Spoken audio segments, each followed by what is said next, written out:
खबरनामे में आगे बढ़ेंगे और बात करेंगे चीन की, क्योंकि अमेरिका ने चीन की कंपनी पर डेटा चोरी करने का आरोप लगा दिया है और ये डिजिटल दुनिया का सबसे बड़ा आरोप है, जहां आप लोगों की चीजों को नहीं चुराते बल्कि उनके डेटा को चुराते, उनकी जानकारी को चुराते हैं।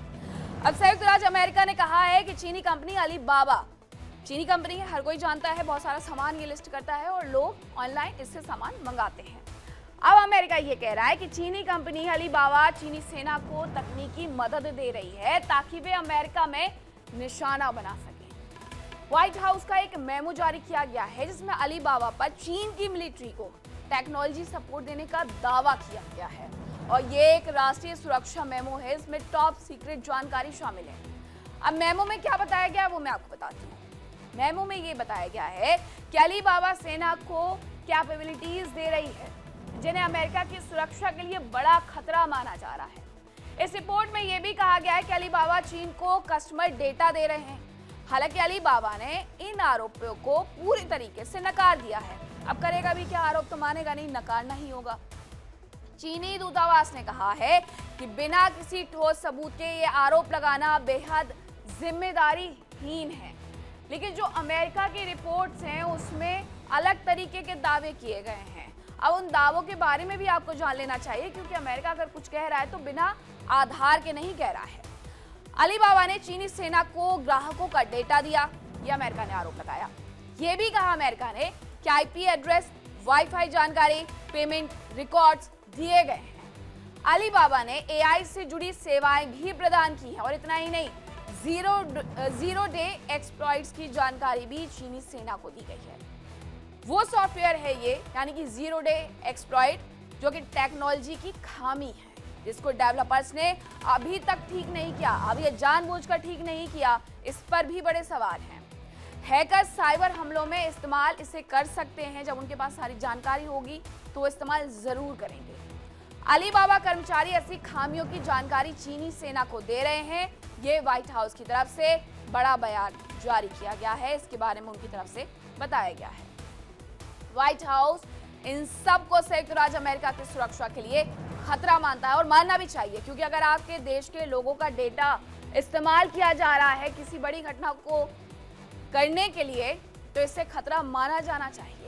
अब इस मेमो ने यह साफ साफ नहीं बताया है कि पीएलए उन क्षमताओं को इस्तेमाल कर कौन कौन से ऑपरेशंस कर सकता है, यानी ये पता नहीं है कि ये टेक सपोर्ट किस मिशन या साइबर हमले के लिए है। मेमो में यह भी स्पष्ट नहीं है कि ये कैपेबिलिटीज कितनी गहराई वाली है। अलीबाबा ने मेमो को सीधे सीधे पीआर ऑपरेशन कह दिया है, मिलीशियस पीआर ऑपरेशन कहा गया है, भटकाने वाला पीआर ऑपरेशन कहा गया है। उनका तर्क क्या है वो जानिए। अलीबाबा का तर्क है कि ये गलत प्रचार है जिसे अलीबाबा को बदनाम करने के लिए इस्तेमाल किया गया है। अलीबाबा ने यह भी कहा कि ये लीक रोल्स रॉयस से आया है और इसका मकसद ट्रंप और चीन के बीच हाल ही में हुए ट्रेड समझौते को नुकसान पहुंचाना हो सकता है। इस खबर के बाद अलीबाबा के अमेरिकी शेयर्स की कीमतों में भारी गिरावट दर्ज की गई है। कितनी? लगभग 4.2% तक। अलीबाबा कंपनी क्या है, चलिए अब आपको वो भी समझा देते हैं कि ये कौन सी कंपनी है। तो अलीबाबा, चीन में अलीबाबा का दबदबा है और चीन की सबसे बड़ी टेक कंपनियों में से एक है। इसके और भी बहुत सारी चीज़ों के लिए इसका इस्तेमाल होता है। इसकी शुरुआत 1999 में जैक मा ने की थी। जैक मा गायब हो गए हैं। ऐसे भी बहुत सारे आरोप चीन पर लगे थे। इसका मुख्यालय चीन के हांगजो में है और e commerce, cloud computing, digital payment, AI technology में इसका दबदबा है। ई कॉमर्स के लिए इसे सबसे ज़्यादा इस्तेमाल किया गया। चीन में लोग मोबाइल से जो भी सामान खरीदते हैं वो अलीबाबा से ही खरीदते हैं। इनमें से बहुत कुछ अलीबाबा की वेबसाइट से ही लिया जाता है। जो भी सामान मंगाना है, सिर्फ एक फेमस वेबसाइट है वहाँ के लिए, अलीबाबा, और ये बाहर के देशों को भी सामान भेजती है अगर कोई ऑनलाइन परचेसिंग करता है। भारत में जैसे अमेजॉन है, चीन में वैसे ही अलीबाबा है और बहुत सारी ऐसी वेबसाइट है। अलीबाबा क्लाउड दुनिया के टॉप क्लाउड कंपनियों में शामिल है जो सबका डेटा एकत्रित करता है। बड़ी कंपनियां डेटा सुरक्षित रखने के लिए क्लाउड सर्विस का इस्तेमाल करती हैं, जो कि अलीबाबा से खरीदती हैं क्योंकि उनके पास सबसे बड़ा क्लाउड है। अलीपे चीन का सबसे बड़ा मोबाइल पेमेंट सिस्टम है। जैसे हमारे यहाँ बहुत सारे सिस्टम है, वैसे यहाँ पर अलीपे है, चीन का सबसे बड़ा मोबाइल सिस्टम है और इस वजह से इसके पास बहुत सारी जानकारी है। अलीबाबा एक बड़ी ऑनलाइन मार्केट प्लेस है और यहाँ पर छोटे छोटे दुकानदार और फैक्ट्री वाले अपने सामान बेचते हैं। अलीबाबा कोई खुद सामान नहीं बनाता है, दूसरों के सामान को ये माध्यम देता है, एक प्लेटफॉर्म देता है जहां से बेचा जाता है। खरीदार और विक्रेता को ये जोड़ने का काम करती है, यानी सिर्फ और सिर्फ अलीबाबा जो है वो एक प्लेटफॉर्म है, एक मंच है खरीदार और विक्रेता के बीच में। अलीबाबा का एक खास प्लेटफॉर्म है जो कंपनियों को एक दूसरे से जोड़ता है। जैसे कोई बड़ी कंपनी है, बड़ी मात्रा में सामान खरीदना चाहती है तो वो अलीबाबा के जरिए फैक्ट्री से सीधा संपर्क कर सकती है, सीधा ले सकती है। अलीबाबा के पास बड़े बड़े कंप्यूटर हैं, सर्वर हैं और ये सर्वर इंटरनेट पर सेवाएं देते हैं।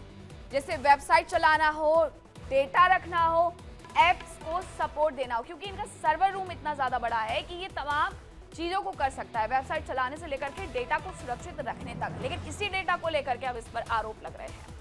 दुनिया की बड़ी कंपनियां और सरकारें अपनी तकनीकी ज़रूरतों के लिए अलीबाबा क्लाउड का इस्तेमाल करती हैं। अलीबाबा के पास बहुत सारा डेटा होता है क्योंकि इनके क्लाउड में ये सेव होता है।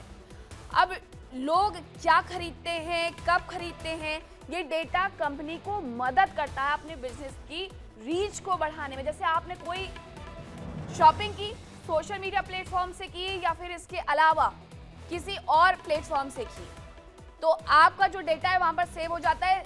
वक्त वक्त पर वो आपको मैसेज भेजते रहते हैं, नोटिफिकेशन भेजते रहते हैं कि आप इस सामान को खरीद लीजिए। वो इसलिए क्योंकि आपका डेटा उनके पास होता है और यही अलीबाबा के पास डेटा होता है। तो ये डेटा कंपनी को अपने बिजनेस को बढ़ाने में, रीच को बेहतर करने के लिए होता है, लेकिन इसका गलत इस्तेमाल का आरोप अब इस पर लग रहा है। आर्टिफिशियल इंटेलिजेंस और मशीन लर्निंग टेक्निक का इस्तेमाल करते हैं जिससे ग्राहक को सही सामान दिखाया जाता है।